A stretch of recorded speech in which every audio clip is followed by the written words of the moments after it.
ጠቅላይ ሚኒስትር አብይ አህመድ ሻዕቢያን አሳምረን እናውቀዋለን፣ ከዚህ በኋላ አንድም ዕድል አንሰጠውም ሲሉ የመጨረሻውን አማራጭ አቅርበዋል። አብይ ህወሓት ለዳግም ጦርነት እየተዘጋጀ ለክልሉ የሚበጀተውን ገንዘብ ለጦርነት ዝግጅት እያዋለው መሆኑንም ይፋ አድርገዋል። አነጋጋሪውን የትግርኛ ቋንቋ ቃለ ምልልስ በዝርዝር እንመለከተዋለን። ኢትዮጵያና ኬንያ ስለተፈራረሙት አዲስ ወታደራዊ ስምምነትም የምንላችሁ ይኖረናል። ከዚህ ውጪ ትንሿ ሀገር ኤምሬትስ የገበያ ማዕከል ወይም ሾፒንግ ሞል በሚል የምትብጠለጠለው ኤምሬትስ የኢራንን እንደ በረዶ የሚዘንብ ሮኬትና ሚሳኤልን እየከመረች የምትገኝበት ጥንካሬ ዓለምን እያነጋገረ ነው። እንመለከተዋለን። አምስተኛ ቀኑን ስለያዘው የኢራንና አሜሪካ እስራኤል ጦርነት ተጨማሪ መረጃ ትሰማላችሁ። ጤና ይስጥልን።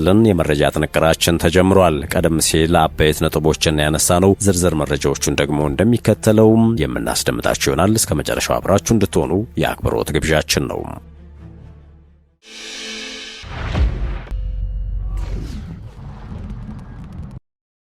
ወደ ቀዳሚው ጉዳያችን አመራን። አሳምረን ስለምናውቀው ሻዕቢያን ዳግም ህዝባችንን እንዲበድል እድል አንሰጥም፣ ምናልባት ከሞከረ ደግሞ የመጨረሻ ሙከራውን የሚሆነው ብዬን የማምነው አሉ ጠቅላይ ሚኒስትር አብይ አህመድ። የፌዴሪ ጠቅላይ ሚኒስትር አብይ አህመድ በወቅታዊ ጉዳዮች ዙሪያ ከኢዜአ ጋር በትግርኛ ቋንቋ ቃለ ምልልስ አድርገዋል። በሰሜኑ አካባቢ ተከስቶ የነበረው ግጭት፣ ስለ ጦርነቱ መንስኤ፣ አሁን በክልሉ አለ የሚባለው ውጥረት እንዲሁም ከሻዕቢያ ጋር የተያዙ ነጥቦች የውይይቱ አጀንዳ ነበሩ። ጠቅላይ ሚኒስትር አብይ አህመድ የሻዕቢያ ስርዓት በሀገራችን ግዛት ገብቶ የተለያዩ ሴራዎችን፣ በደሎችን እየፈጸመ እንደሆነ በተለያዩ መንገዶች እየተገለጸ ይገኛል። በዚህ ጉዳይ ላይ ያሉት አቋም ምንድነው ተብለው ተጠይቀው ነበረ።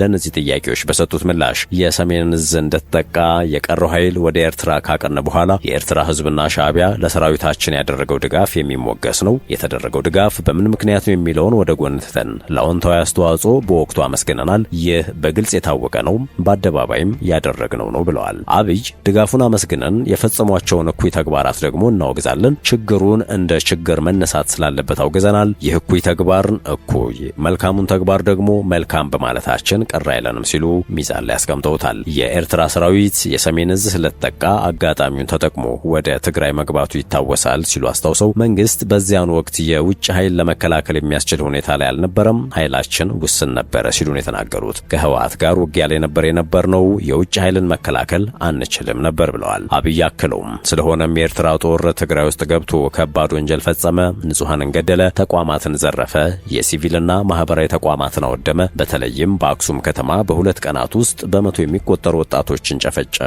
ሲሉ አንስተዋል። ጠቅላይ ሚኒስትሩም ያን ጊዜ ነው የተለያዩ የፌዴራል መንግስት ባለስልጣናትን ወደ አስመራ ልከን የነበረው በማለት በአክሱም ብቻ ሳይሆን አድዋ፣ አዲግራት፣ ሽረን ጨምሮ ቤቶችን አፈረሰ፣ ኢንዱስትሪዎችን አወደመ፣ ማሽነሪዎችንም ዘርፏል ሲሉ የወነጀሉት ከዚያም ወደ መቀለ እንዳይገባ ብለን ታክቲካዊ በሆነ መንገድ ዘግተነው ነበረም። ምክንያቱም በገባበት ከተማ ሁሉ ጥፋቶችን ይፈጽም ስለነበረ ነው። አሁንም አለው ለማለት ብቅ ጥልቅ እያለ ነው ሲሉ ተናግረዋል። ለሻዕቢያ ያለኝ መልእክት አሉ ጠቅላይ ሚኒስትሩም ለሻዕቢያ ያለኝ መልእክት፣ ለኤርትራ ሰራዊት፣ ለሁሉም ያለኝ መልእክት ቀንጠብጠብ ትብል ዳዋ እትምዕጽዋ አለዋ ማለት ብቻ ነው የምፈልገው ሲሉ ተናግረዋል። ሻዕቢያ ያለው ፖለቲካዊና ኢኮኖሚያዊ ቁመና ምን ይመስላል? ሌላኛው የተነሳላቸው ጥያቄ ነው። የሚገርመው የሻዕቢያ ስርዓት በባሰ መንገድ በልማት አያምንም፣ በስልጣን ሽግግር አያምንም፣ ልጆቹን የልጅ ልጆቹን ሳይቀር አያምናቸውም። እንደሚታወቀው የኤርትራ ህዝብ የሥራ ፍቅር ያለውና ስራ ፈጣሪ ነው። ነገር ግን የሚሆነውን መንግስት ማግኘት አልቻለም ሲሉ ነው ያነሱት። ሁላችንም እንደምናውቀው ሻዕቢያ ስልጣን ሲይዝ ከ300 በላይ ፋብሪካዎች በኤርትራ ነበሩ። ዛሬ ሁሉም በሚባል ደረጃ የሉም። ያኔ አስመራ ዩኒቨርሲቲ የምትባል አንድ ዩኒቨርሲቲ ነበረች፣ እሷም ተዘግታለች። ኤርትራ እንደ ሀገር አንድ ዩኒቨርሲቲ የላትም በማለት ኤርትራዊ ሀገሩን ትቶ ወደ ስደት አምርቷል የሚታወቅ ነው። ኡጋንዳ፣ ሱዳን፣ ደቡብ ሱዳን፣ ኬንያ፣ ኢትዮጵያ በሁሉም ሀገራት ተሰደዋል። ኤርትራ ባዶ እየሆነች ነው ብለዋል። አብይ ሲቀጥሉ እነዚህ ከሀገራቸው የተሰደዱት በስደት ላይ ሰርተው እንዳይኖሩ ከነርሱ ጋር ሰላዮቹን ጭምር እየላከ ማነው ጤነኛ ማነው በሽተኛ የሚለውን ለማወቅ አስቸጋሪ ስለሆነ ሰላማዊ ሆኑት ችግር ላይ እየወደቁ ነው ባይ ናቸው። አክለውም እዚህ ኢትዮጵያ ውስጥ ኤርትራውያን እንደ ሀገራቸው ይስሩ የሚል አቋም ነበረን። ችግር እየፈጠረ ያለው ከጤነኛው ጋር ተቀላቅሎ የሚመጣ በሽተኛ አስተሳሰብ ያላቸው ሰዎች ስላሉ ነው። ማነው ጤነኛ ማነው በሽተኛ ለማለት ያስቸግራል ሲሉ ግልጽ አድርገዋል። በሀገራቸው እንዳይኖሩ ሰላም እያሳጣቸው ነው። ስደት ላይም ሆነው ሰላም እያሳጣቸው ይገኛል። ይህ የክፋት ሁሉ መሰረት ነው። ሰው በሀገሩም በውጭም መኖር ካልቻለም በጣም አስቸጋሪ ነው። ይህ ይቅር ሊባል የማይገባው በደል ነው የሚመስለኝ። ይቅርታ የማይገባው ሰብአዊ በደል ነው ሲሉም ለኤርትራ ሕዝብ መልእክታቸውን አስተላልፈዋል። አብይ ይቀጥላሉ። እኛ ከልምዳችን ቀረብ ብለን ለመስራት ሞክረን ነበረ። ከልምዳችን የተማርነው ምንድነው ካልከኝ ከዚህ ኃይል ምንም ጥሩ ነገር ማግኘት የማይታሰብ መሆኑን ነው ይላሉ። ስለሆነም አቅም ካገኘ ሀገርን ከመበጥበጥ ወደ ኋላ አይልም። ይሁን እንጂ አሳምረን ስለምናውቀው ዳግም ህዝባችን እንዲበድል እድል አንሰጥም። ምናልባት ከሞከረ ደግሞ የመጨረሻ ሙከራው ነው የሚሆነው ብዬ ነው የማምነው ብለዋል።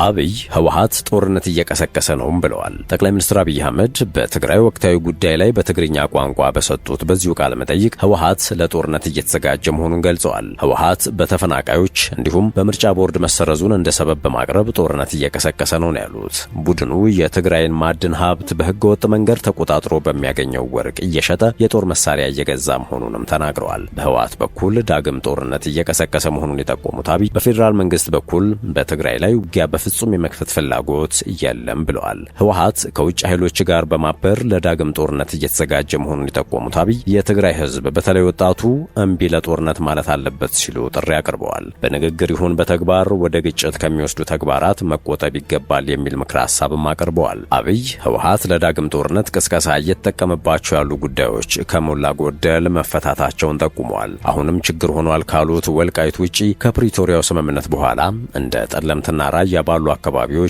ተፈናቃዮች ተመልሰዋል ብለዋል።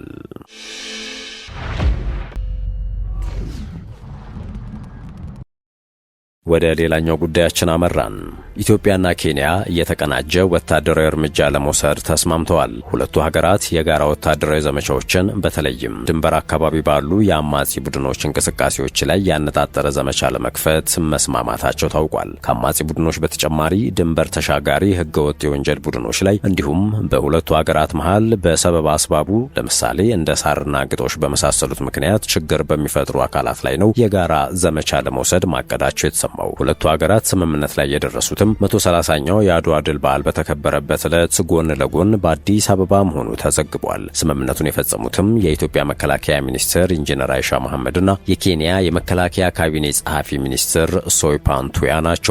ከዚህ በፊት ከነበረው አሰራር በተለየ መልኩም የተዋቀረ የጋራ ወታደራዊ ዘመቻ ለመፈጸም ተስማምተዋል። ተግባራዊ የሚደረግባቸው አካባቢዎችም በዋናነት ሞያሌ፣ ማርሳቢት፣ ቱርካና ኮሪደር፣ በኢሌሚ ትሪያንግልና በቱርካና ሐይቅ ዙሪያ ባሉ ተጋላጭ የድንበር ቀጠናዎች ላይ ነው ተብሏል። ሁለቱ ሀገራት ከዚህ ቀደምም ተመሳሳይ ስምምነቶች እንደነበሯቸው የሚታወስ ሲሆን ከወራት በፊት ግን በአካባቢው በሁለቱ ሀገራት የጸጥታ ኃይሎች መካከል መጠነኛ የተኩስ ልውውጥ ተከፍቶ እንደነበርና አንድ የአካባቢው ኮማንደር ተገድሎ እንደነበር የሚታወስ ነው።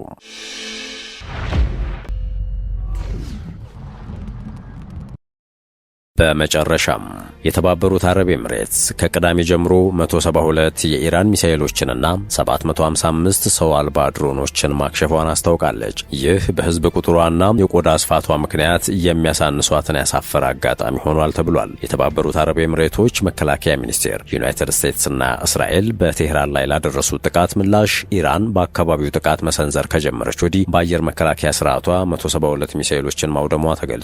ትንሿ ሀገር ኤምሬትስ የገበያ ማዕከል ወይም ሾፒንግ ሞል በሚል የምትጠለጠለው ኤምሬትስ የኢራንን እንደ በረዶ የሚዘንብ ሮኬትና ሚሳኤልን እየከመረች የምትገኝበት ጥንካሬ ዓለምን እያነጋገረ ይገኛል። ኤምሬትስ ጦር መሳሪያ ገዝታ የምትሸጥ እንጂ ይህን ያክል ወታደራዊ ጥንካሬ ያላት አትመስልም ነበር ተብሏል። የሚኒስቴሩ ቃል አቀባይ እንዳስታወቁት በአጠቃላይ 186 ሚሳኤሎች የተወነጨፉ ሲሆን 13ቱ ወደ ባህር ሲወድቁ አንደኛው ሚሳኤል የተባበሩት አረብ ኤምሬትስ ግዛት ላይ ወድቋል። በተጨማሪም 812 የኢራን ሰው አልባ አውሮፕላኖችን ማግኘቱን ቃል አቀባዩ አክለው የተባበሩት አረብ ኤምሬቶች 755 ያህሉን መጥለፍ ችላለች ብለዋል። 57ቱ በሀገሪቱ ግዛት ላይ መውደቃቸው ተነግሯል። የተባበሩት አረብ ኤምሬትስ 8 የክሩዝ ሚሳኤሎችን አግኝታ አውድማለችም ነው የተባለው። ጥቃቶቹ ለ3 ሰዎች ህልፈትና ለ68 ሰዎች ቀላል የአካል ጉዳት እንዲሁም በሲቪል ተቋማት ላይ ጉዳት ለመድረሱ ምክንያት ሆነዋል። በሌላ በኩል የባህሬን ጦር ከቅዳሜ ጀምሮ ከኢራን የተወነጨፉ 73 ሚሳኤሎችንና 91 ሰው አልባ አውሮፕላኖችን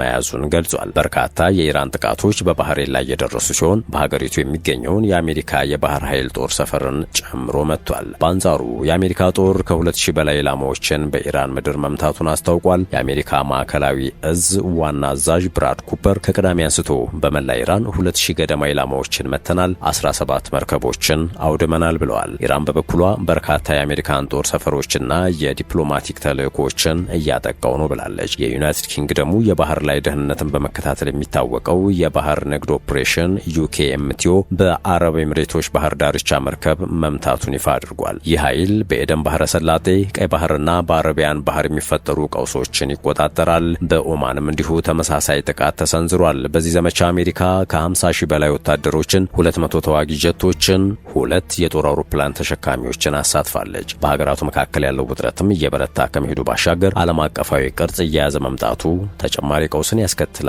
የሚል ስጋትን ጋርጧል። ውድ ቤተሰቦቻችን የሰዓቱ የመረጃ ጥንቅራችን ይህን ይመስል ነበር። ስለተከታተላችሁን ከልብ እናመሰግናለን። በያላችሁበት ሰናይ ጊዜ ተመኘን።